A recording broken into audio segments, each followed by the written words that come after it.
성부와 성자와 성령의 이름으로 아멘.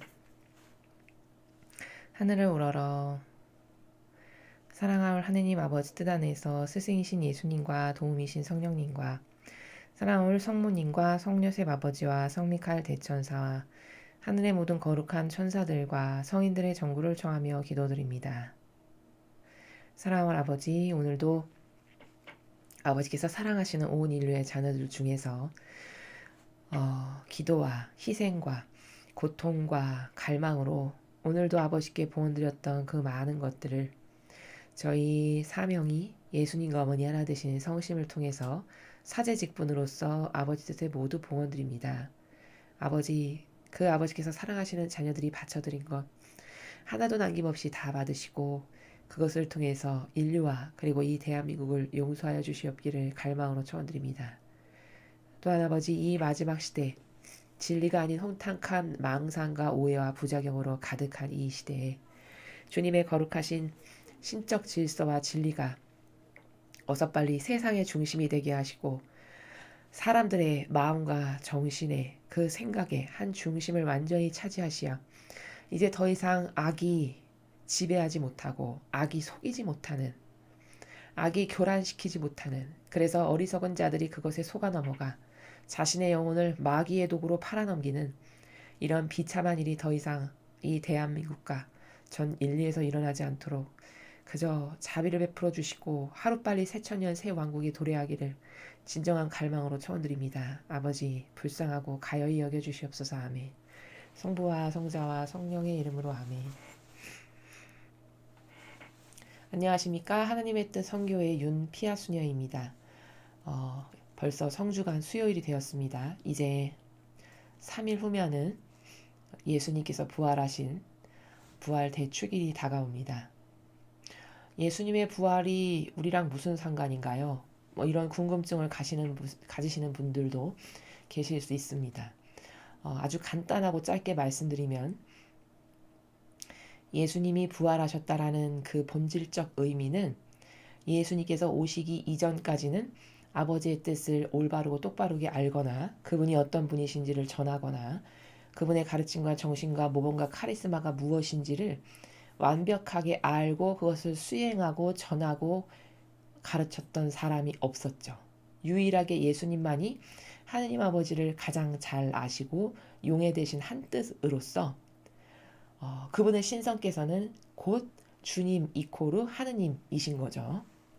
그렇기 때문에 우리는 예수님의 모범을 통해서 하느님이 어떤 분이신지 알게 되었다는 이 엄청난 은총과 또 그분이 모든 온 인류의 죄악을 완벽하게 끌어안고 배상과 보속을 하심으로써 이제 인류는 다시 우리가 떨궈져 나왔던 천상이라는 나라로 되돌아갈 수 있는 기회가 생겼다라는 점에서 그리고 하늘과 땅을 연결하는 매개체적 역할을 최초로 예수님께서 하셨다라는 이런 다양한 여러 가지 관점의 나라에서 예수님의 부활은 정말 감사드려야 할 일이고 예수님께서 이런 희생과 모범으로 우리에게 은총을 주시지 않았다면 인류는 비참하게 아담과 하와가 그 지은 원죄, 물론 지금도 원죄를 우리가 갖고 있지만 지금은 우리가 예수님 덕분에 회복할 수 있는 방법과 근본적 원리와 또 아버지가 어떤 분이신지를 깨달음으로써 다시 나를 성화시킬 수 있는 이런 기회가 주어졌다라는 점에서 과거 구약시대하고는 이루 비교하고 말할 수도 없을 만큼의 엄청난 은총을 예수님 덕분에 온 인류가 거저받게 된 거죠. 그런 점에서 예수님의 부활은 우리에게 새로운 기회와 희망으로 온통 새로워질 수 있는 희망으로 부풀어야 되고 기뻐해야 되고 그렇기 때문에 감사드려야 되는 이런 많은 의미가 내포되어 있는 게 예수님의 부활이다. 교회가 가르치질 않아서 예수님이 부활하신 게 나랑 무슨 상관인가? 나랑 어떻게 직접적인 연관이 있지? 이런 것에 대한 궁금증이 굉장히 많으실 줄로 압니다. 이제 또 기회가 되면 이 예수님의 부활 사건과 이 본질적이고 원리적인 의미에 대해서 또 다른 강의에서 말씀을 드리겠지만 기본적으로는 그렇게 우리를 위한 온갖 희생으로 인해서 이제 우리에게 기회가 생기게끔 해주셨다는 그 원리적 관점으로 봤을 때 이것은 정말 죽는 날까지 예수님과 어머니께 그리고 가장 먼저 아버지께 감사드려도 다 갚지 못할 만큼의 감사라는 것을 우리가 본질적인 나라가 희박하기 때문에 그런 어, 감사가 우러나오지 않는 것은 그 나라가 뭔지를 모르기 때문이라는 거죠. 이래서 앞으로 남은 3일간의 성주간을 지금보다 더 경건하고 지금보다 더 여러분께서 지금까지 하셨던 것보다 더 많은 희생과 배상과 보속하기를 기뻐하시면서 예수님과 어머니의 고통에 합치시킬 수 있는 엄청난 기회가 나에게 온 것이다. 그게 사실적으로 고통의 의미거든요. 그런 것을 기뻐하시면서 희생할 거리가 생기고 고통을 받아야 할 거리가 생길 때마다 영예로 여기시는 그런 성숙한 정신과 마인드에서 여러분께서 남은 3일을 보내셨으면 좋겠습니다. 자, 그럼 오늘도 아버지께서 주신 말씀 함께 보시겠습니다. 2020년 4월 8일 성주간 수요일입니다. 제1독서 이사야서 50장 4절에서 9절까지의 말씀입니다. 주 하느님께서는 나에게 제자의 혀를 주시어 지친 이를 말로 격려할 줄 알게 하신다. 그분께서는 아침마다 일깨워 주신다. 내 귀를 일깨워 주시어 내가 제자들처럼 듣게 하신다. 주 하느님께서 내 귀를 열어주시니 나는 거역하지도 않고 뒤로 물러서지도 않았다. 나는 매질하는 자들에게 내 등을, 수염을 잡아 뜯는 자들에게 내 뺨을 내맡겼고 모욕과 수모를 받지 않으려고 내 얼굴을 가리지도 않았다. 그러나 주 하느님께서 나를 도와주시니 나는 수치를 당하지 않는다. 그러게 나는 내 얼굴을 차돌처럼 만든다. 나는 부끄러운 일을 당하지 않을 것임을 안다. 나를 의롭다 하시는 분께서 가까이 계시는데 누가 나에게 대적하려는가? 우리 함께 나서보자. 누가 나의 소송 상대인가? 내게 다가와 보아라. 보라, 주 하느님께서 나를 도와주시는데 나를 단죄하는 자 누구인가? 주님의 말씀입니다. 하느님 감사합니다. 요즘 우리는 이사야서를 함께 지금 학습하고 계십니다. 먼저 이사야 예언자는 아주 간략하게 이야기하면 예수님께서 탄생하시기도 전 약 750여 년 전쯤에 활동하던 예언자입니다.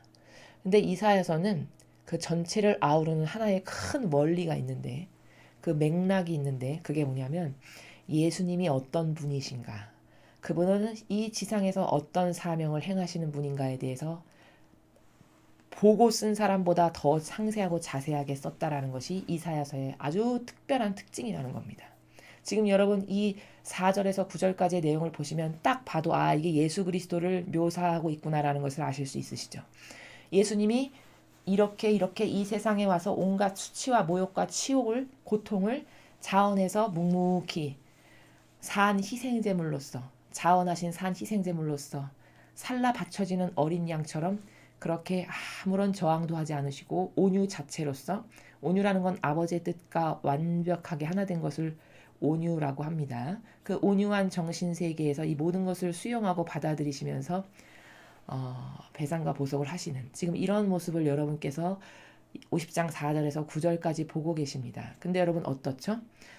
예수님이 어떤 분이신지 보지도 못하고 들어본 적도 없는 그런 사람이 약 700여 년도 전에 썼다라고 믿겨지지가 않을 만큼 상세하죠. 마치 예수님을 지금 눈앞에서 쓰고 있는 것처럼 상세합니다.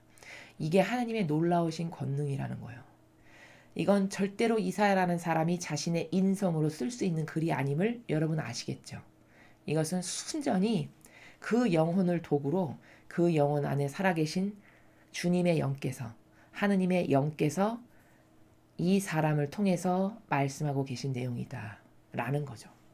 이래서 하느님께서 진정으로 살아계시다라는 것을 바로 이런 백데이터를 통해서 우리는 얼마든지 입증할 수 있는 겁니다. 하느님이 얼마나 위대하시고 알파의 오메가이신가, 시작부터 마침까지 다 다스리시는 분이시고 700년 이후에 일어날 일을 다 보시는 거잖아요. 어떻게 일이 벌어질 거고 어떤 고통과 핍박을 어떤 정신으로 받아들이실 건지에 대해서 상세하게 쓰여 있죠. 이게 바로 하느님이시라는 겁니다. 이런 하느님을 믿지 않고 이런 하느님에게 신뢰를 두지 않는다면 여러분은 어디다가 신뢰를 두고 한평생의 인생을 살고 싶으신지 묻고 싶습니다. 과연 여러분은 어떤 것을 믿고 어떤 것에 희망을 두고 살고 싶으신지 스스로에게, 스스로의 양심에게, 스스로의 내면에게 한번 물어보시기 바랍니다. 이런 하느님을 놔두고 과연 믿고 의탁하고 따르고 그래 이게 옳아 이렇게 주장할 것이 과연 무엇인가?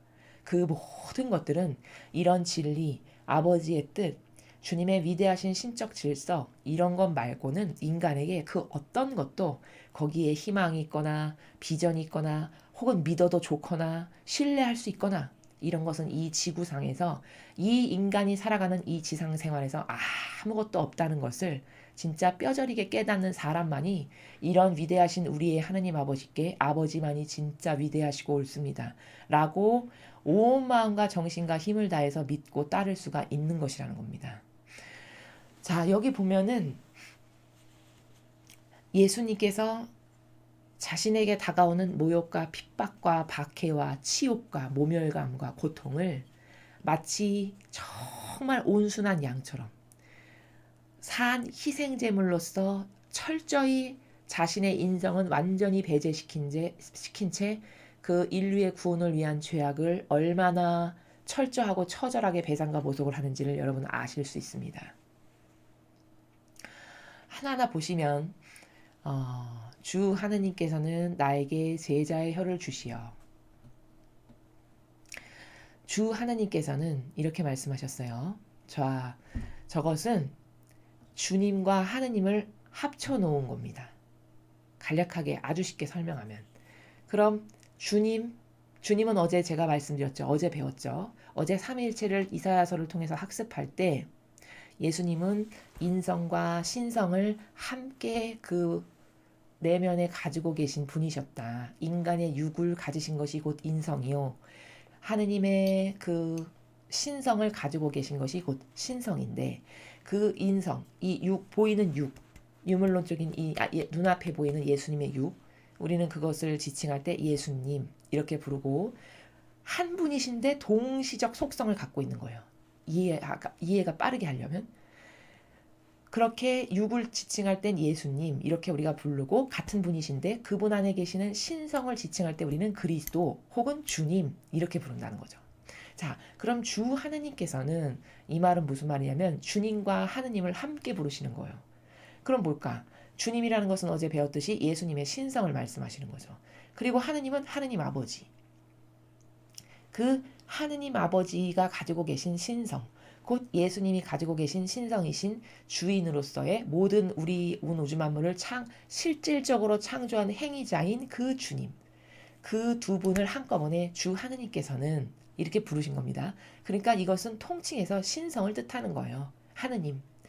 그 하느님께서는 나에게 제자의 혀를 주시어. 그럼 여기서 나는 누굴까요? 예수님의 인성을 말씀하시는 거죠.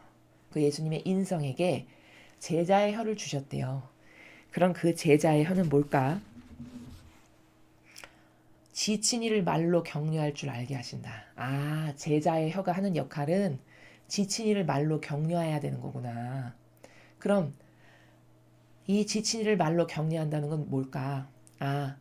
누가 도와주지 않으면 절대로 살아갈 수 없는 그런 부류가 이 세상에는 있죠. 과거 구약시대 예수님께서는 그렇게 남의 도움이 필요하지 않으면 남의 도움을 받지 않으면 생명을 부지할 수 없고 잘 살아갈 수 없는 그런 부류의 약자들을 고아와 과부 이렇게 지칭하셨어요. 마찬가지로 이 시대에도 이 빨갱이의 공산주의 사상이 이 부분을 교묘하게 이용해 먹는 것이 저렇게 지친 이를 말로 격려해야 되는 대상을 소수라고 자기네끼리 주장하는 거죠. 근데 여기서 절대 그 빨갱이들이 좋아하는 소수가 아닙니다, 여러분. 이것은 하느님께 일단 속한 자녀예요. 그 소수는 하느님께 속한 자녀들이 아니죠. 자, 이들은 하느님께 속한 자녀들로서 그 하느님께 속했는데 의지하고 믿고 의탁할 곳이 없는 그런 사람들에게 제자의 혀라는 것은 그들이 용기를 내게끔 다시 일어설 수 있는 희망을 가지게끔 또 그들을 격려하고 그들을 잘 이 세상에서 아버지의 뜻으로 인도해서 희망을 가지고 용기를 가지고 살아갈 수 있도록 이끄고 돌보는, 이게 격려하는 겁니다. 이게 제자의 혀가 해야 될 일이라는 거예요.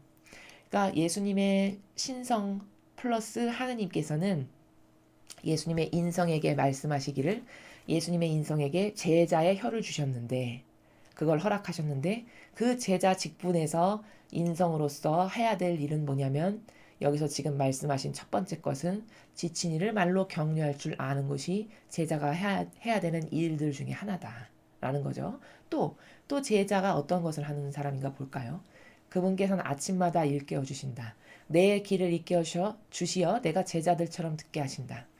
즉 예수님의 인성이 하느님의 신성께서 말씀하시는 것을 항상 들으신다는 거예요. 그래서 그 들으시는 것을 통해서 아버지의 뜻이 어디에 있구나. 아버지가 무엇을 원하시는구나. 아버지가 이러이러한 사명을 하기를 원하셔. 이런 것을 항상 아실 수 있고 인지하실 수 있고 또 들을 수 있으니까 아버지와 통교할 수 있는 이런 사람들이 제자다라는 거예요. 여기서의 제자는 예수님을 지금 나에게 제자의 혀를 주시어의 이 나와 제자는 다 예수님을 지칭하는 거라는 걸 제가 지금 말씀드렸습니다. 자, 그럼 여러분, 이 교회에서 나는 제자입니다. 나는 주님의 일꾼이에요.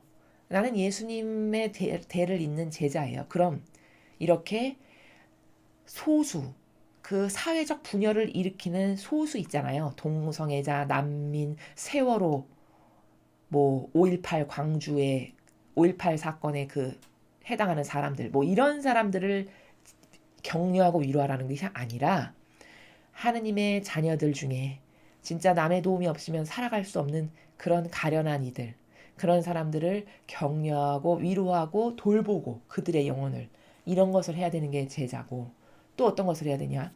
늘 아버지의 영을, 그분의 신성께서 말씀하시는 것을 알아듣고 그분과 통교하고 교감하고 소통하는 가운데 일깨워 주시는 것을 깨달아서 그것을 들을 줄 알고 그래서 아버지 뜻을 행할 줄 아는, 이게 제자예요. 그럼 여러분, 아버지와 소통 안 되고 들을 수 있는 귀 없다. 그럼 이건 제자가 아닌 거죠. 그리고 아버지와 소통이 되고 아버지의 신성이 주시는 말씀을 들을 수 있는 사람이라면 예수님이 행하신 것을 그대로 행하겠죠. 지금 이 시대에도. 그렇죠? 그런데 지금 이 시대에도 과거 2000년 전에 예수님께서 행하셨던 많은 모범들이 있잖아요. 아버지의 뜻을 행하셨던 그 모범들을 똑같은 정신세계에서 행하는 사람이 없다. 근데 나는 제자예요. 그럼 이것은 속이는 자다. 거짓말하는 자다. 라는 걸 여러분 아실 수 있겠죠. 제자가 뭐 하는 사람인지도 모르고 그냥 제자라는 단어만 좋은 거죠. 그런 사람이라는 것을 여기 4절 한 절만 봐도 당장 분별이 되지 않습니까? 이렇게 여러분은 이 교회에서 누가 가짜 제자인가, 제자 행세를 하는 모두를 속이는 사람인가를 아실 수 있습니다. 주 하느님께서 내 길을 열어주시니 나는 거역하지도 않고 뒤로 물러서지도 않았다. 자, 주 하느님께서 주님 플러스 하느님이라고 말씀드렸어요. 즉 예수님 안에 계시는 신성, 동시에 그 신성은 삼위일체니까 하느님의 영이시기도 하시죠. 그러니까 합쳐서 주 하느님 이렇게 부르신 거라는 거예요. 그 신성께서, 즉 아버지께서 내 귀, 예수님을 말씀하시는 거죠. 예수님의 인성. 예수님의 인성에게 그 예수님의 귀를 열어주시니 아버지의 그 영으로서, 아버지의 권능으로서 열어주시니 나는 거역하지도 않고 뒤로 물러서지도 않았다. 자, 여러분, 예수님께서 이 세상에 오셔서 아버지의 뜻을 수행하실 때 바리사이나 율법학자가 목숨을 위협하고 로마가 핍박하고 매일같이 고통과 핍박과 모욕과 수치를 준다라고 해서 예수님께서 비겁하게 자신의 안위를 돌보기 위해서 아니요 할 때 아니요를 안 하셨거나 그 세력과 타협하고 손을 잡아서 동조를 하시거나 혹은 아이 그래 좋은 게 좋은 거지 서로 이렇게 조금씩 양보하면서 삽시다 이런 타협의 세계, 이런 것을 여러분 성경에서 한 번이라도 보신 적이 있으신가요? 예수님의 정의는 그분의 신성이 곧 아버지이시기 때문에 질서 자체셨어요. 어느 정도로 공정과 정의의 칼날같이 예리하셨냐면 바리사이가 초대를 했잖아요. 성경에 보면. 예수님이 유명하고 막 병자도 고치고 막 사람들이 막 추종하고 따라다니니까 바리사이가 자기 집에 초대를 한 거예요. 이유가 있어서. 저런 사람하고 좀 친하게 지내면 자기에게 좋을 것 같으니까. 아니나 다를까 초대를 받으셔서 가셨어요. 근데 그 잔치집에 갔더니 막 지역 유지, 지금으로 치면 무슨 뭐 국회의원, 정치인, 지역 유지, 사업가, CEO 뭐 이런 사람들을 다 초대한 거예요. 지금으로 이해하기 쉽게 풀어서 말하면. 그래서 그게 여러분 뭐 하는 장입니까? 그게 서로 교류하는 장인 거죠. 그들이 서로 이렇게 우리 잘 좀 봐주면서 삽시다. 뭐 이런 타협을 하는 자리인 거죠. 쉽게 말하면. 그런 자리인 것을 모르실 리가 없으신 예수님께서 그 잔치상이니까 얼마나 사람이 많습니까? 거기 유명한 사람도 많고 그 잔치에 불러놓은 그 모든 사람들을 앞에 두고 예수님이 어느 정도로 예와 아니오가 분명하시냐면 너는 이러이런 사람을 잔치 때 부르면 안 된다. 너는 잔치 때 가난뱅이, 거렁뱅이, 과부, 고아, 다리 자는 절름뱅이 뭐 이런 사람 너는 그런 사람을 불러서 초대해서 잔치를 즐겨야 된다. 왜냐? 네가 그렇지 않으면은 너는 하늘에서 받을 상이 하나도 없다. 너가 이들을 초대해서 이렇게 부유하고 유지들을 초대하는 것은 다 너의 사욕과 욕망을 위해서인 건데 그럼 너는 받을 상이 없다. 라고 직역하시잖아요. 그쵸? 이게 그분의 공정과 정의인 거예요. 절대 아닌 것에 타협하지 않으시는. 그게 바로 나는 거역한 적도 없고 아버지의 뜻이라면 그것이 무엇이건 십자가에 못 박혀서 돌아가시는 것을 자랑스럽게 영예로 여기실 만큼인데 얼마나 정의와 공정이 투철하십니까? 오히려 그 십자가에 못 박히시는 그 직전의 순간에 예수님은 십자가는 나의 침상이다 이렇게 말씀하실 만큼이었어요. 그렇게 하나님의 뜻에 의해서 단 눈꼽만큼도 내가 손해가 보거나 나의 안위가 위협을 받는다고 해서 그분의 뜻을 거역하거나 물러서서 비겁하게 회피하거나 혹은 그 세력에게 타협하고 동조해서 서로 나눠먹는 그런 과정 가운데서 좋은 게 좋은 거지. 우리 잘해봅시다. 이런 나라 자체를 안 가지셨다는 거예요. 그럼 여러분 지금같이 이렇게 공정과 정의라는 건 아예 찾아볼 수가 없잖아요. 지금 이 문재인 정권과 이 로마 가톨릭이 손잡고 이 나라를 파탄내가는 이 상황 가운데에서 지금 3년이라는 세월이 지났는데 이 정도면은 바보가 아닌 다음에는 마음만 먹고 정보를 찾아보면 이 정부가 얼마나 사악한 정권인지를 나라를 얼마나 멸망과 몰락으로 끌어내리는 짓을 3년간 했는지를 얼마든지 찾아볼 수 있거든요. 그런 것을 찾아보고 객관성을 가지고 이것은 이래서 성경에 반하는 마귀 세력이구나 이런 것을 알아야 될 텐데 오히려 이렇게 마귀 세력이 판치는데도 로마 가톨릭은 단 한 명도 이 세력에게 왜 주님의 공정과 정의에 이렇게 반하는데 이런 것을 하냐라고 말하는 정의를 외치는 사람이 단 한 명도 없습니다. 이게 뭐냐? 이게 다 제자가 아니라는 증거예요. 그저 감투 쓰는 것만 좋아서 나는 제자고 주교고 추기경이고 교황이고 이런 수많은 고위 직함과 권한을 가진 감투는 좋아해도 그들이 마땅히 해야 될 이 본분 오늘 이사야서에 여기 나오는 이게 마땅히 제자가 해야 될 본분이죠. 아니 예수님도 신이신데도 불구하고 이런 본분을 제자로서 하셨는데 그럼 인간인 우리는 얼마나 이것을 더 잘해야 되겠습니까? 신의 아들이신데도 이것을 제자라고까지 자신을 낮추시면서 세상에 오셔서 이 많은 것을 행하셨는데 그럼 나는 그런 삶으로 살겠습니다. 자원해서 들어오질 말든가. 자원을 해서 들어왔으면 똑바로 이 정신으로 살아야 되는 거 아닙니까? 이 정신으로 안 살면 어떻게 되는 겁니까? 속이는 자인 거죠. 왜 속이는 자냐? 모든 신자들이 그런 관점의 눈으로 바라봐 주잖아요. 저 사람은 희생하는 사람. 저 사람은 하나님을 위해서 결혼도 안 하고 뭣도 안 하고 뭣도 안 하고 한평생 희생하고 헌신하고 봉사하겠다고 들어온 사람이야. 이 관점으로 아예 보잖아요. 그럼 그 관점으로 보는 그 사람들에게 최소한의 정직을 하려면 이 정신으로 살아야 정직하다라는 겁니다. 근데 최소한의 이런 정신으로 살질 않아. 의지가. 그럼 뭘까? 그럼 속이는 자인 거죠. 왜? 남이 바라보는 것은 그런 관점으로 바라보게 해놓고 자신은 거기에 합당한 직무와 의무는 하나도 수행하는 것이 없으니 받아먹는 것만 받아먹는 속이는 자여 도둑과 강도지 뭐겠습니까? 바로 그런 마귀적 도구를 한다는 것을 스스로가 입증하고 있는 거예요. 이렇게 정반대적이라는 것을. 그렇죠.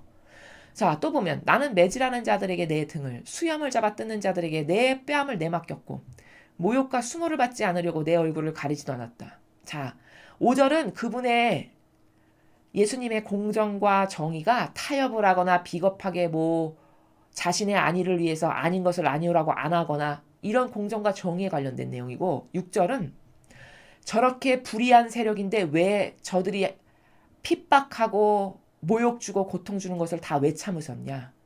다 배상과 보석이 되게 하기 위해서 순수히 그 도살장에 끌려가는 어린 양처럼 아무 말 없이 6절에 해당하는 내용은 그렇게 배상과 보석을 철저하게 다 온 인류가 지은 죄를 홀로 다 하셨다라는 바로 그 나라예요.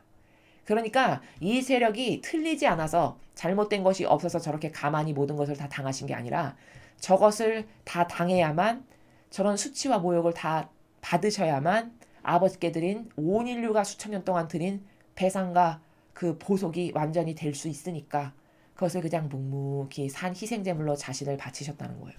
자, 그럼 여러분, 이 교회가 6절처럼 자신을 산 희생제물로 바쳐서 살아가겠다라고 자원한 사람, 그래서 그런 열매를 맺는 사람 여러분 보셨습니까?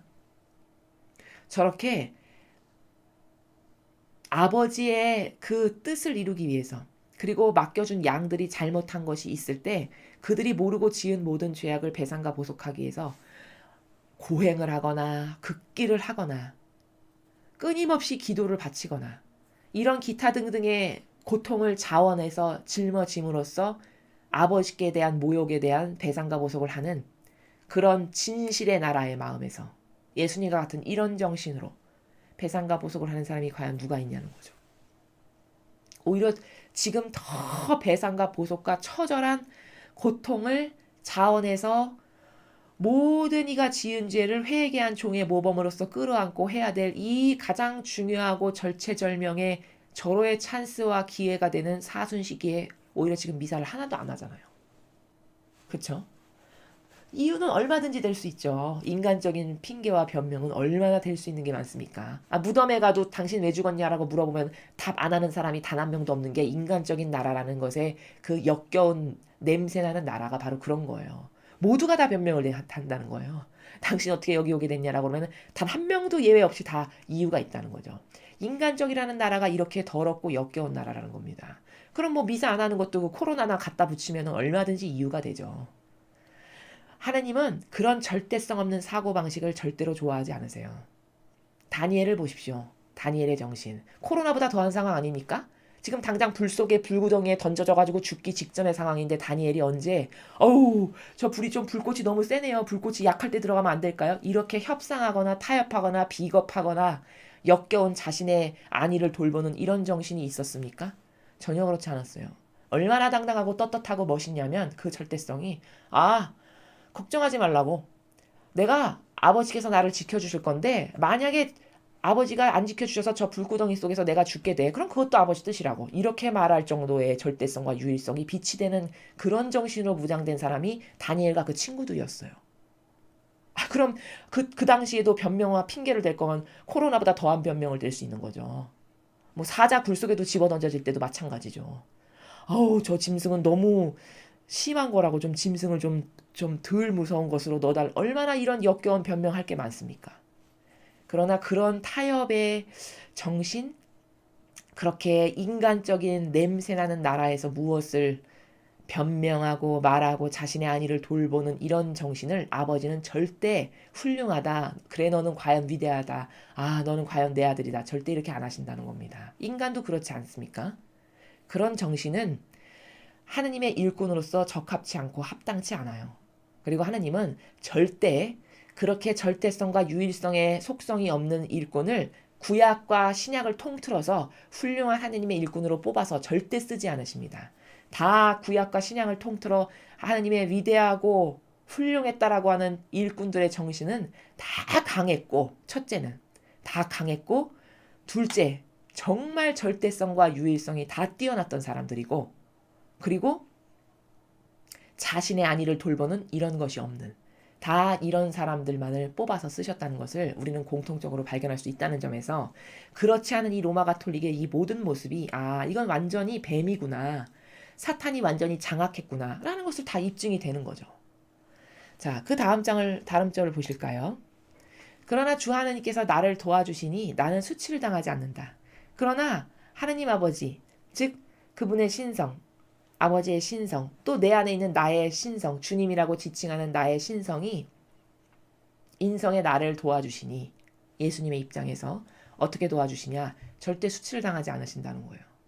그러기에 나는 내 얼굴을 차돌처럼 만든다. 나는 부끄러운 일을 당하지 않을 것임을 안다. 자, 7절은 무슨 나라냐면 부끄러운 일 벌써 당하셨잖아. 옷 벗김 당하시고 못 박히시고 막 가시관 쓰고 막 채찍질 당하시고 이거 다 빨가 벗겨지시고 부끄러운 일이지. 저건 무슨 말이지? 저것은 본질의 나라에서 그 영혼을 두고 말씀하신 거예요. 예수님의 그 본질. 예수님께서 이 사명을 이토록 절대성과 유일성의 전신으로 완벽하게 완수하셨기 때문에 절대로 하느님 앞에 갔을 때 아들아 너 이런 부분에서 부족했어라는 그런 부끄러운 일을 절대 당하지 않을 것임을 이미 아신다는 거예요. 얼마나 퍼펙트하게 완수하셨으면. 또 도와주시니 하느님께서 나를 도와주시니 무슨 말이시죠? 이 인성이라는 것 안에 함께 공존하시는 아버지의 신성, 또 예수님의 신성인 주님, 그 신성께서 늘 예수님과 함께 하심으로써 아버지의 뜻이 무엇인지를 알려주시고 또 보호할 때는 보호하시고 늘 교감을 나누시고 듣게 하셔서 아버지의 뜻을 퍼펙트하게 할 수 있도록 항상 함께 계시면서 도와주시기 때문에 절대 수치를 당하지 않는다. 악이 와서 아버지, 이건 아버지의 아들이 이렇게 좀 이런 면에서 부족했잖아요. 마귀가 이렇게 이의를 제기할 게 하나도 없다라는 거예요. 그러니까 수치를 당하지 않는다라고 표현하시는 거예요. 그렇게 악이 뭐가 부족해서 아버지의 뜻을 행하는데 순도가 떨어지거나 효용과 가치가 떨어지게 하는 것이 있어가지고 그것에 대해서 이의를 제기해서 아버지 이것은 좀 부족하지 않았습니까? 이렇게 할 게 단 하나도 없다. 그게 수치를 당하지 않는다라는 나라입니다. 나를 의롭다 하시는 분께서 가까이 계시는데 누가 나에게 대적하려는가? 하느님이 의롭다 하시는 하느님 아버지께서 왜 의롭다고 인정하실까요? 희생 자체셨으니까. 한평생의 정신이. 자신을 위한 거는 자신을 돌보는 나라는 단 하나도 없었으니까. 의인 자체죠. 의롭다 하신다고 인정하신다는 거예요. 아버지께서. 과연 의로운 내 아들이다. 사명을 진짜 철저하게 내 뜻만을 위해서 너는 모든 것을 했어. 의롭다라고 인정하시는 아버지. 그분이 계시는데 누가 나에게 대적하려는가. 이건 다 지금 본질에서 말씀하시는 겁니다, 여러분. 이걸 인성으로 이해하시면 하나도 이해가 안 돼요. 아니 맨날 로마 병사 에게 치욕당해 모욕당해. 네가 뭐 왕이라면 야, 딴 사람은 구원하면서 너는 구원 못하냐? 네가 왕이라면 너라도 구원해봐라. 얼마나 모욕과 수치를 많이 당하셨어요. 끝까지. 그 일개 병사에게까지도. 그쵸? 야, 네가 메시아라면서 너는 못 구원하냐? 얼마나 모욕과 수치를 많이 당하셨습니까? 이건 그 나라가 아닌 거예요. 인성의 나라가. 다 신성의 본질의 나라에서 봤을 때 완벽하게 아버지의 뜻을 수행하시는 예수님께서 돌아가실 상급, 그분이 받으실 아버지로부터 인정받으실 나라, 그거에 대해서 말씀하시는 거죠. 아니 나를 의롭다고 인정하시는 내 아버지가 가까이 계시는데 어떤 마귀가 나에게 대적을 하겠는가? 나는 마귀를 다 꺾어서 이기고 반드시 승리해서 부활할 거다. 그렇게 되셨죠. 사실적으로. 우리 함께 나서보자. 누가 나의 소송 상대인가? 누가 나에게 뭐가 부족하다라고 해서 소송을 걸 만한 그런 건덕지가 뭐가 있는가 한번 다가와 봐라. 이런 말씀이시죠. 내게 다가와 봐라. 이 일을 제기해 봐라. 악의 세력아. 아무도 마귀가 여기에게 근접을 못한다는 거예요. 그 부분에 있어서. 보라. 주 하느님께서 나를 도와주시는데 나를 단죄하는 자 누구인가? 7절부터 9절까지는 예수님께서 이 사명 앞에서 이 당당하심, 이 완벽하게 완수하셨기 때문에 아버지 앞에 이 당당하신 나라, 그리고 아버지는 그것을 인정하신다는 바로 그 나라. 이게 제자가 받을 상급이라는 것은 바로 이게 제자가 받을 상급이고, 이게 제자가 하느님께서 인정해 주시는 제자가 올바르게 살았을 때 이런 예수님의 정신과 가르침과 모범과 카리스마에 완전히 용해돼서 이 뜻에서 함께 살았을 때 그런 제자들이 받게 될 상급의 나라, 그런 제자들이 아버지로부터 인정받을 나라, 바로 그 나라를 지금 7절에서 9절까지 다 말씀해 주시는 거예요. 그럼 이런 상급을 받고 이런 인정을 받을 이 로마 가톨릭의 제자라고 불리는 사람들이 과연 이것을 받기에 합당한가? 이 앞에 6절까지 행한 일을 하나도 행한 것이 없는데 지금 여기 보면 4절부터 6절까지 이런 일을 완수하셨기 때문에 예수님은 7절부터 9절까지의 인정을 받고 상급을 받고 아버지가 어떤 마귀도 대적할 게 없는 완수하셨음을 볼 수 있는 거잖아요. 그럼 이 로마 가톨릭은 4절부터 6절까지의 정신으로 사명을 수행하는 자가 없는데 이 7절부터 9절까지의 상을 받기에 합당한 자가 아무도 없다는 거죠. 그것이 다 이렇게 성경에 나오는 논리적인 퍼펙트한 팩트를 가지고 이 작금의 현실을 다 바라볼 수가 있는 겁니다, 여러분. 아, 누가 가짜인가, 누가 진짜인가. 저 세력은 과연 진짜인가, 가짜인가. 이 세력은 하느님을 엄청 흉내내는데 열심히 사는 것 같고 착한 척하면서 하느님을 진짜 많이 흉내내는데 진짜 속 의지가 맺은 열매가 이와 같은가. 이렇게 예수님이 당하신 모욕과 치욕과 수치와 고통을 온순한 양처럼 다 당했고 아닌 것을 아니하라고 철두철미하게 말해서 다시는 그 악이 꿈틀거리면서 이 일을 제기할 건덕지가 단 하나도 없을 만큼 완벽하게 아버지의 뜻을 수행한, 바로 이런 정신을 수행하고 이런 인정을 받는 게 제자인데 과연 그런 사람이 누가 있는가? 이 시대의 로마 가톨릭에 라는 것을 여러분은 스스로 발견해 보시라는 겁니다. 자, 다음으로 오늘 복음을 보시겠습니다. 마태복음 26장 14절에서 25절까지 말씀입니다. 주님 영광 받으소서. 그때 12제자 가운데 하나로 유다 이스카리옷이라는 자가 수석 사제들에게 가서 내가 그분을 여러분에게 넘겨주면 나에게 무엇을 주실 작정입니까? 하고 물었다. 그들은 은돈 30잎을 내주었다. 그때부터 유다는 예수님을 넘길 적당한 기회를 노렸다. 무교절 첫날에 제자들이 예수님께 다가와 스승님께서 잡수실 파스카 음식을 어디에 차리면 좋겠습니까? 하고 물었다. 그러자 예수님께서 이르셨다. 도성 안으로 아무개를 찾아가 선생님께서 나의 때가 가까웠으니 내가 너의 집에서 제자들과 함께 파스카 축제를 지내겠다 하십니다 하여라. 제자들은 예수님께서 분부하신 대로 파스카 음식을 차렸다. 저녁 때가 되자 예수님께서 12제자와 함께 식탁에 앉으셨다. 그들이 음식을 먹고 있을 때 예수님께서 말씀하셨다. 내가 진실로 너희에게 말한다. 너희 가운데 한 사람이 나를 팔아넘길 것이다. 그러자 그들은 몹시 근심하며 저마다 주님, 저는 아니겠지요? 하고 묻기 시작하였다. 예수님께서 그들에게 대답하셨다. 나와 함께 대접에 손을 넣어 빵을 적시는 자, 그 자가 나를 팔아넘길 것이다. 사람의 아들은 자기에 관하여 성경에 기록된 대로 떠나간다. 그러나 불행하여라. 사람의 아들을 팔아넘기는 그 사람. 그 사람은 차라리 태어나지 않았더라면 자신에게 더 좋았을 것이다. 예수님을 팔아넘길 유다가 스승님, 저는 아니겠지요? 하고 묻자 예수님께서 그에게 네가 그렇게 말하였다. 하고 대답하셨다. 주님의 말씀입니다. 그리스도님 찬미합니다.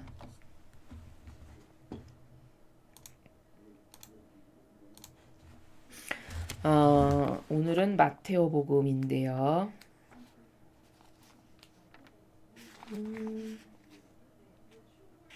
자,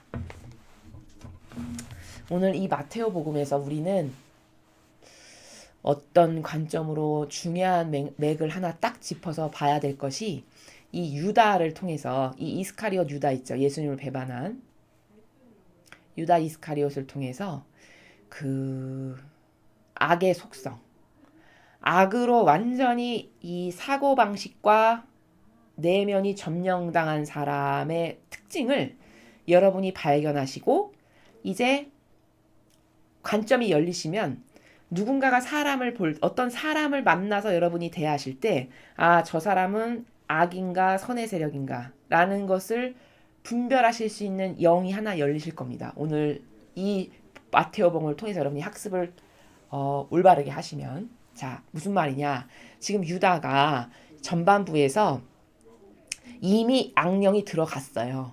유다의 마음과 정신을 완전히 사로잡은 거죠.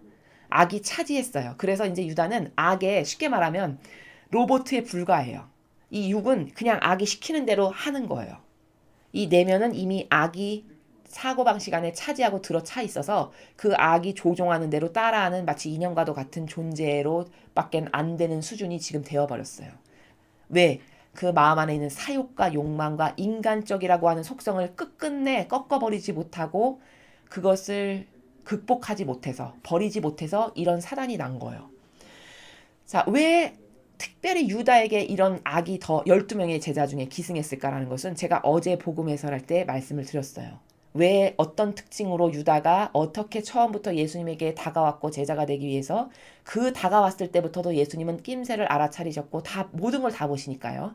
그래서 그 영혼이 망할 것 같아서 권고하셨고 너는 제자로 받아들일 수가 없다.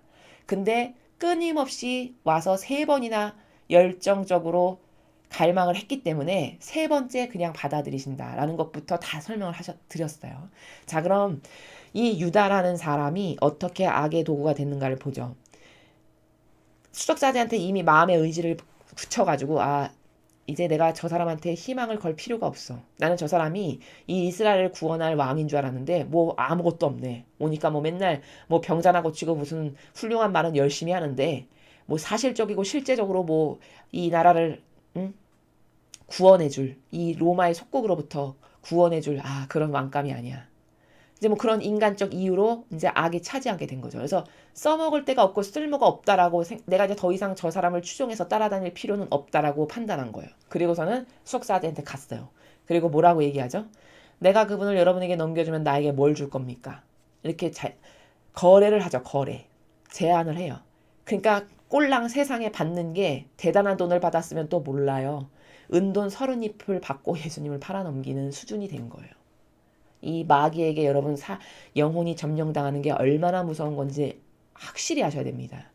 겨우 은돈 30을 받고 이제 예수님을 내줘야 되겠다라고 이제 굳혔어요.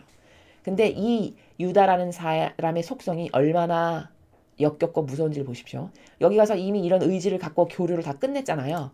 근데 이 끝에 와서 예수님께서 나와 함께 대접에 손을 넣어 빵을 적시는 자, 그 자가 나를 팔아넘길 거다. 이렇게 하니까 막 서로 수군대면서 저는 아니겠죠. 막 난리 났어요, 제자들이.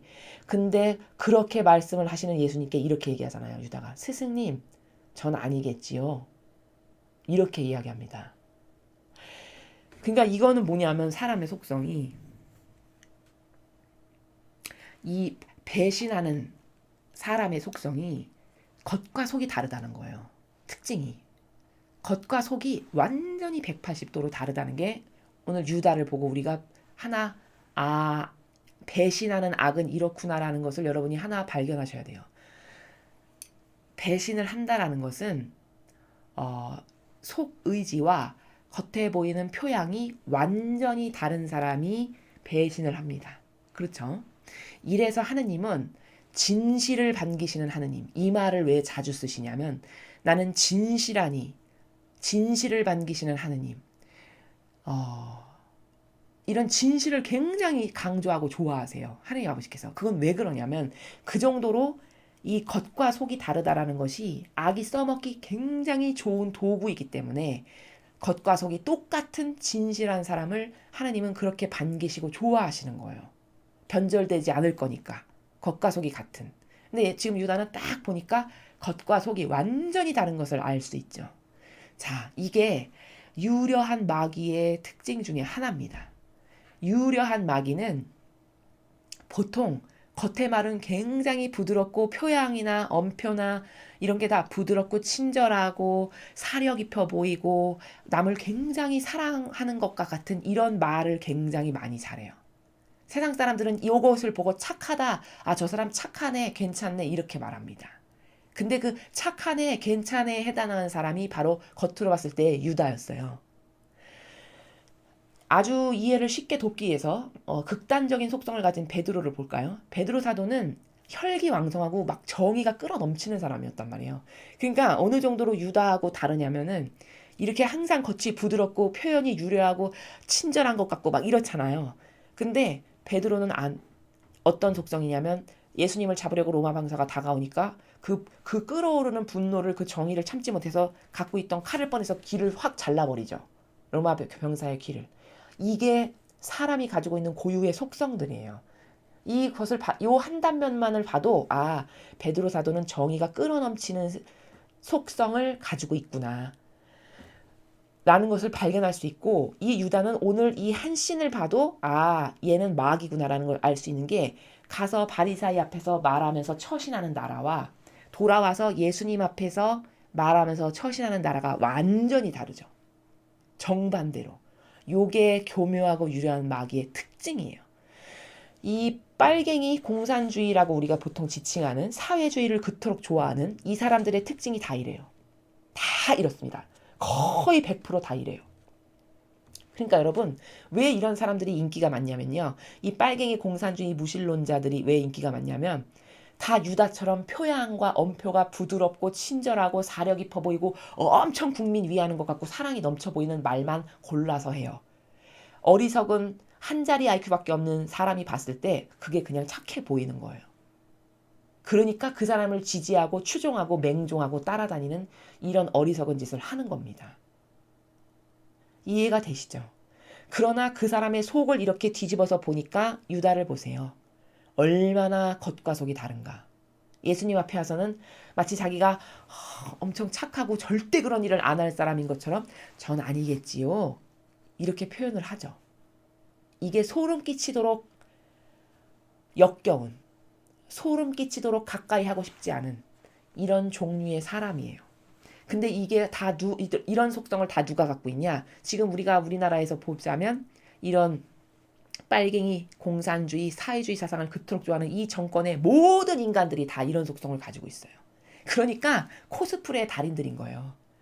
국민을 위해서 100만 원씩 나눠줘야 된다 그러고 세월호 죽은 학생들 너무 불쌍하니까 끊임없이 그들을 엄청 사랑이 많아서 자비가 많아서 넘치는 사람처럼 4년 5년 동안 천막을 계속 놔두고 그렇게 열심히 국민을 사랑하는. 아니 그러면 그렇게 수학여행 갔다 오다가 죽은 영혼이 그토록 불쌍하고 안타까우면 나라를 위해서 희생하다 죽은 천안함의 그 국군 용사들은 왜 불쌍하게 안 여깁니까? 그 형평이 어긋나는 거잖아요. 요런 단순한 팩트 하나만 가지고도 저건 이상하구나. 이렇게 얼마든지 볼 수 있는 건데 그런 지력이 없어요. 신기하게도. 이 마지막 시대에 살아가는 사람들에게는. 아니 그게 공평에 어긋나는 거잖아요. 그렇게 국민을 사랑하고 그렇게 불쌍하게 죽은 게 안타까우면은 그 목적성을 봤을 때 누가 더 어떤 희생이 더 고귀하고 순결한 겁니까? 나라를 위해서 희생하다가 죽은 사람의 영혼이 당연히 더 고결하고 순결한 거죠. 그 사람은 그것에 합당한 값어치를 받기에 당연히 받아도 돼요. 그 값어치를 받아도 된다고 인정하시는 게 하느님의 정의예요. 그럼 이 학생들은 잘 죽었냐? 그 말이 아닌 거예요. 뭐 목숨은 그러면 다 똑같이 뭐 누구 목숨은 귀하지 않냐? 그 말이 아닌 겁니다.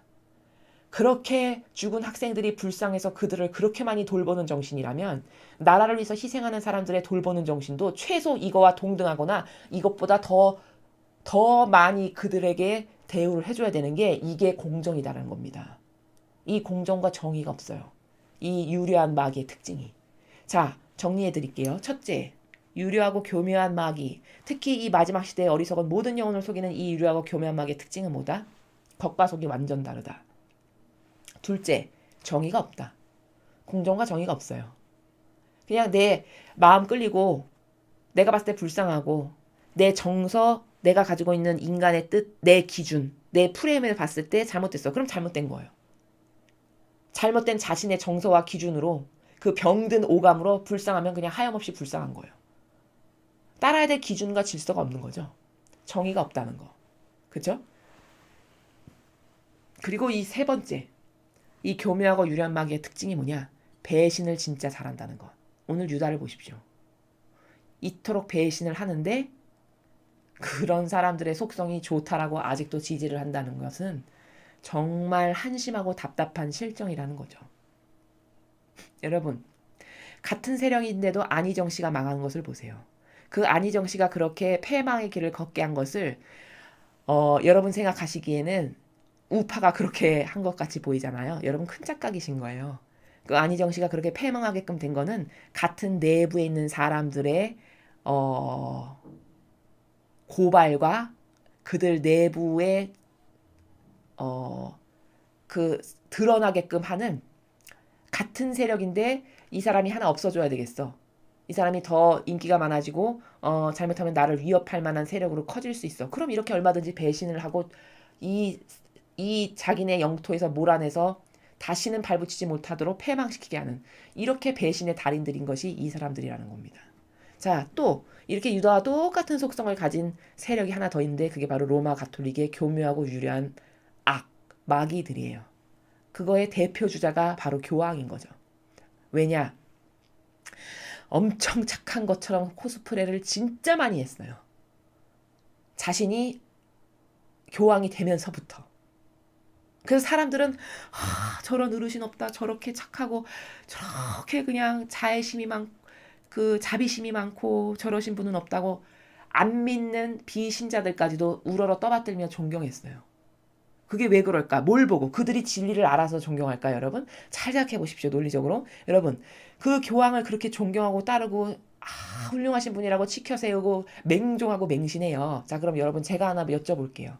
무엇을 좋아하고 따르려면 어떤 기준이 있어서 그 기준에 근거해서 신적 질서면 신적 질서, 진리면 진리, 예수님의 정신과 가르침과 모범이면 그 기준에 의거해서 예수님이 이렇게 하셨는데 저 교황도 이렇게 하니까 예수님하고 똑같은 정신세계구나. 그러니까 나는 저 교황님을 존경해, 사랑해. 이렇게 해야 정상이죠.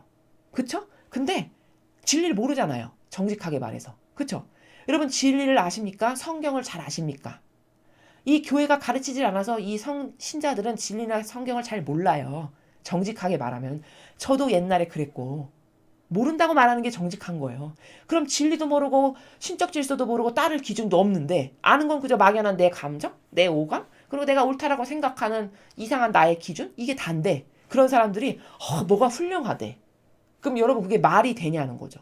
아니 훌륭하다라는 건 기준이 있을 때 그 기준에 근거해서 이 기준에 비춰서 똑같으니까 이 기준에 비춰서 이렇게 벗어났으니까 뭐 어떤 이런 게 있어야 되는 거잖아요. 똑같으니까 예수님을 닮았어. 훌륭하죠. 벗어났으니까 예수님 안 닮았네. 저건 아니야. 이렇게 말할 수 있는 기준이 있어야 된다는 거예요. 근데 기준도 모르는데 기준을 배워본 적도 없고 들어본 적도 없고 성경에 나오는 신적 질서는 생전 태어나서 처음 듣는데 거룩한 사랑이 뭔지도 모르는데 그런 사람이 뭐가 옳고 틀리고 맞고 그르고 훌륭하고 멋있는 어르신이고 이게 코미디와도 같은 그런 아이러니한 상황이라는 것을 정말 모르는 거죠. 그렇죠. 정말 이게 팩트예요. 따를 기준이 있어서 그것을 근거해서 저 사람이 옳고 그르고 왜 존경할 만한가? 예수님을 닮았으니까 당연히 하느님의 일꾼이구나. 그러니 존중해야지. 이게 맞는 거거든요. 근데 그런 기준은 없어. 없는데 내 기분과 기호와 정서에 맞아. 착해 보여. 말하는 표현이 부드러워. 유려해. 내 취향이야.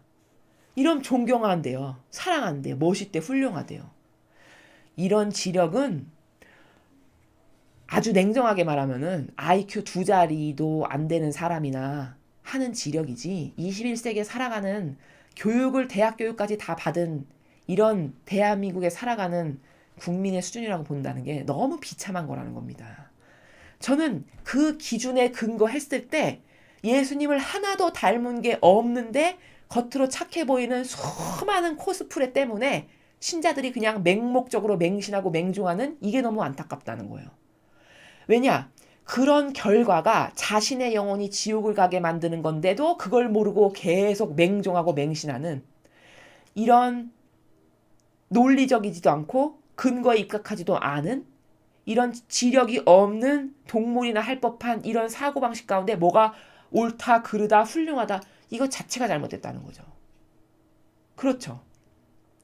하나도 예수님의 정신과 가르침과 모범과 카리스마와 일치돼서 맺는 열매는 하나도 없어요. 예수님이 그렇게 말씀하신 게 하나도 없는데 정반대의 얘기만 지금까지 계속해왔어요. 동성애자 그들의 사랑을 보라는 둥, 난민을 받아들여야 된다는 어떻게 난민을 받아들이지 않는데 그리스도인이라고 할 수 있냐는 둥, 또 근본주의자가 얼마나 훌륭한 건지 아십니까 여러분? 성경만이 옳다고 맞다고 정말 그것만이 따라야 될 질서라고 인정하고 사는 사람들이 근본주의자예요. 근데 그런 근본주의자는 몽둥이를 들지 않은 폭행하는 사람이라고 말하지 않나. 지옥이 엄연히 성경에 지옥이 있는데 마지막 한 입까지 다 갚지 않으면 넌 나에게 올 수 없다. 영원히 꺼지지 않는 불구덩이에 집어 던져진다. 다 지옥을 말씀하셨잖아요. 근데 자기가 신보다 더 높아. 그래서 예수님이 분명히 너는 그 영원히 꺼지지 않는 불 속에서 이를 박박 깔면서 원망하게 될 것이다. 이렇게 다 말씀하셨죠. 그게 다 지옥이 있다는 증거잖아요. 근데 지옥이 없대요. 영원 소멸할 뿐. 또 하느님은 창조주로서 천지창조의 원리는 창조론이에요. 근데 어떤 이상한 과학자 하나가 말한 빅뱅론으로 온 우주가 창조됐대요. 이게 뭐예요? 아버지 뜻을 다 가로막는 정반대의 얘기만 해요. 게다가 절정의 하이라이트 찍는 건 뭐냐? 올해 6월 달에 종교연합을 하겠다는 거예요. 그럼 종교연합이 왜 잘못된 건데요? 아니, 하나 되는 건 좋은 거라면서요. 하나 되는 건 좋은 거죠. 그럼 누구의 어떤 정신과 질서와 가르침과 모범으로 하나 되는가가 더 중요하죠. 하나 되는 것보다. 근데 이 교황은 예수님의 정신과 가르침과 모범과 카리스마 이것만이 유일무이한 따라야 될 기준이니까 우리 그거로 하나 됩시다. 단 한 번도 이 말을 한 적이 없어요. 종교연합을 지금 6월 달에 하기 위해서 수년간 준비를 해왔는데 그 수년간의 준비 과정 중에서 단 한 번도 그런 말을 한 적이 없어요. 수는 어떤 말만 하냐? 다 모든 종교는 조금씩 진리를 가지고 있으니까 그냥 서로서로 좋은 게 좋은 거지. 우리 하나로 합쳐서 이제 더 이상 분란 없는 평화로운 세상에서 살아갑시다. 인간적인 기준으로 들었을 때 다 맞는 말 같아요. 근데 여러분, 타협이 바로 그렇게 시작되는 거예요. 그렇게 타협과 동조가 좀 먹듯이 조금씩 해서 결국에는 예수님의 신적 질서는 하나도 없어지고 인간의 질서만 남았잖아요. 지금 로마 가톨릭에. 처음에는 이렇지 않았겠죠. 그러나 그 인간의 누룩을 조금씩 허용하다 보니 이제는 그 누룩이 완전히 전체를 썩게 한 거죠. 그래서 로마 가톨릭에서는 더 이상 신적 질서라는 것을 찾아볼 수가 없어요. 신적 질서? 아마 그 단어도 처음 들어보셨을 거예요. 신적 질서, 거룩한 사랑? 그게 뭐지? 진리? 진리라는 말은 많이 들어봤는데 그 뜻은 잘 모르겠고 아는 게 하나도 없는 거예요. 그것이 정말 기준으로 매일같이 가르쳤다면 성도들이 그것을 모를 리가 없겠죠. 2000년이 지났는데 과거의 바리사이나 율법학자들 때 배웠던 유다인들의 수준과 별반 다르지 않고 악한 독성은 더 악해졌어요. 더 심하게 악독한 것으로 더 나빠졌어요. 이게 누구 책임이냐는 거죠. 이게 누구 책임입니까? 예수님이 그토록 온갖 희생으로 처절한 고통 가운데 피와 물을 완전히 다 쏟으면서 돌아가시면서 온갖 시작부터 마침에 이르는 영혼까지 그 모두를 위한 배상과 보석을 철저하게 다하고 돌아가셨는데 그리고 3년 동안 그토록 열심히 제자들을 가르쳐가지고 얘들아 이제 신적 질서의 모범인 신적 교회를 세우거라 이렇게 하고 돌아가셨는데 2000년 지나니까 어머 하나도 흔적도 없네. 오히려 그리고 더 무식하고 더 악독하고 더 사악해서 과거 이스라엘 사람들은 지금처럼 교묘하진 않았죠. 그들이 아무리 악을 저질러도 지금처럼 남을 속이는데 달인이거나 그쵸? 교묘하고 유려해가지고 겉에 처신을 막 달인처럼 해가지고 남을 속이는데 달인이거나 이렇진 않았잖아요. 그럼 뭐냐? 지금은 더 악독하고 사악해진 거예요. 그 악이. 그런데 하나도 그게 이상하지가 않아. 예수님의 모범은 하나도 남아있지가 않은데 하나도 안 이상해. 왜일까? 어려서부터 유아 세례를 받고 거기서 뿌리 내리고 그 분위기와 감상에 젖어서 신앙생활을 하다 보니까 그냥 그게 그러려니 원래 로마 가톨릭은 이런 거려니 이렇게 살아온 게 대다수의 우리 신자들의 상황이라는 거예요. 그러니까 왜 그토록 많은 반감으로 끊임없이 잘못됐다라는 것을 말할 수밖에 없는가? 이 세상에 교묘하고 유려한 정치 세력보다 더 반감이 많이 드는 것은 수많은 신자들이 그래도 하느님의 일꾼이고 여기서 아버지께 뭔가 선익을 창출하는 것을 하고 싶어서 다가온 수많은 신자들을 속였다는 관점에서 반감이 너무 많이 든다는 거예요. 이 반감은 어떨 때 인간에게 가장 많이 들고 하느님도 반감을 가지시는데 그게 어떤 거냐? 믿었는데 그것이 속았을 때. 그래, 너가 내 일을 한다고 다가왔으니 너에게 이런 권한을 주마. 많은 권한을 줬는데 그 권한을 다 도둑질해가지고 자기의 사욕과 욕망을 채우고 왕처럼 보신주의라서 하는 걸로 다 썼어요. 그리고 신자들에겐 가르친 게 없어서 기본적인 것도 모르는 이런 바보들로 만들어가지고 그들이 다 지옥의 자식이 되게끔 은근히 유도하는 이게 로마 가톨릭이 하는 일이라는 것을 생각할 때 심각한 반감이 든다는 것을 이건 아버지도 성경에서 그렇게 남을 속이는 세력에게 굉장히 강한 징계를 하신다는 거예요. 이래서 이 교묘하고 유려한 마귀가 얼마나 악독한 건지를 여러분 철저히 깨달으셔야 돼요. 오늘 이 유다는 완전히 악에게 인제 점령당해서 본연의 자신은 하나도 없는 상태예요. 그냥 로봇처럼 마귀가 시키는 대로 움직이는 거예요, 몸을. 그런 유다가 처신하고 말하는 나라를 보니까 기가 막힌 게 여기 가서 말하는 것과 여기 와서 말하는 것이 완전 다르다는 거예요. 180도로. 그럼 이 사람이 원래부터 악독해서냐? 이 사람이 가지고 있는 그 인간적 속성을 타고 마귀가 들어와서 이제 그 영혼을 완전 점령한 거죠. 그래서 마귀의 도구적 역할을 자기가 하고 있는데 자기는 몰랐겠죠. 몰랐으니까 이 일을 하는 거예요. 나중에 눈이 벗겨져서 이미 예수님 팔아넘기고 할 일 다, 볼 일 다 보고 나서 마귀가 떠나갔을 때 그때서야 제정신이 돌아와요. 그리고는 유다가 그때서야 본래 자기로 돌아와서 눈이 열려서 생각해보니 너무 기가 막힌 거예요. 자기가 생각해봐도. 자기가 3년 동안 스승으로 모셨던 사람을 자기 손으로 팔아넘겼잖아요. 자기 손으로 죽인 거나 마찬가지죠. 그걸 알게 됐죠. 그 알게 됐을 때 그 좌절과 절망감을 생각해보세요. 그걸 너무 견딜 수가 없어서 자살한 거예요. 이게 마귀가 써먹는 방법이에요. 한 영혼을. 여러분. 마귀가 한 영혼을 써먹으면 어떻게 되는지 아십니까? 활용할 대로 다 활용하고 난 다음에 그 영혼을 잠식해가지고 자기 목표 달성을 위해서 온갖 마귀 짓을 다 하고 다니게끔 활용 다 한 다음에 이렇게 유다처럼 딱 버리고 떠나가요. 악령이. 그럼 그때서야 다시 제정신이 들 거 아니에요. 그럼 그 제정신 든 사람이 너무나도 고통스럽고 비참하겠죠. 그럼 자기가 저지른 죄악의 그 크기의 강도만큼 어떤 사람은 그 무게를 짓누르는 무게를 이기지 못해서 이렇게 유다처럼 자살하는 완전히 패망으로 끌어버리고 만 거죠. 마귀가 성공한 거죠. 유다를 통해서 완전히 성공한 거예요. 왜? 자살까지 하게 했으니까. 이렇게 교묘하고 유려한 마귀가 얼마나 무섭고 사악하고 진짜 악랄하고 치를 떨 만큼 이 교묘하고 유려한 마귀를 응징해야 되는지 여러분 오늘 이 복음을 통해서 철저하게 발견하셔야 됩니다. 그럼 여러분 눈에 다 보이실 거예요. 지금 이 나라를 지배하는 지배 세력 있죠. 저 문재인 대통령부터 시작해서 조국 또 누구죠? 박원순, 뭐 이재명, 뭐 이런 수많은 그 빨갱이 무신론의 사회주의 사상을 좋아하는 사람들의 처신하는 나라를 보십시오. 완전히 유다랑 똑같죠. 그렇게 남을 속이는 코스프레에만 집중하는 거예요. 그럼 속도 그렇게 착하냐? 겉에 착한 척하는 것처럼 속이 착하면은 나라가 이 지경 이 정도로 망해가는 것을 좌시하거나 간과하거나 이것에 대한 대응을 안 하고 이 지경이 났는데도 아직도 퍼주는 것을 하는 이런 짓을 안 하겠죠.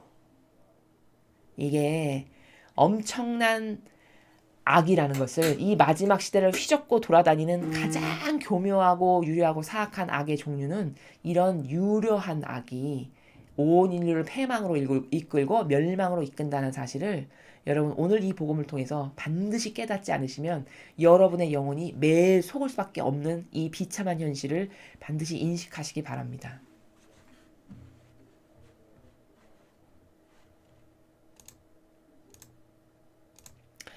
자, 그래서 오늘 우리는 일독서에서 요즘 우리가 이사야서를 배우는데요.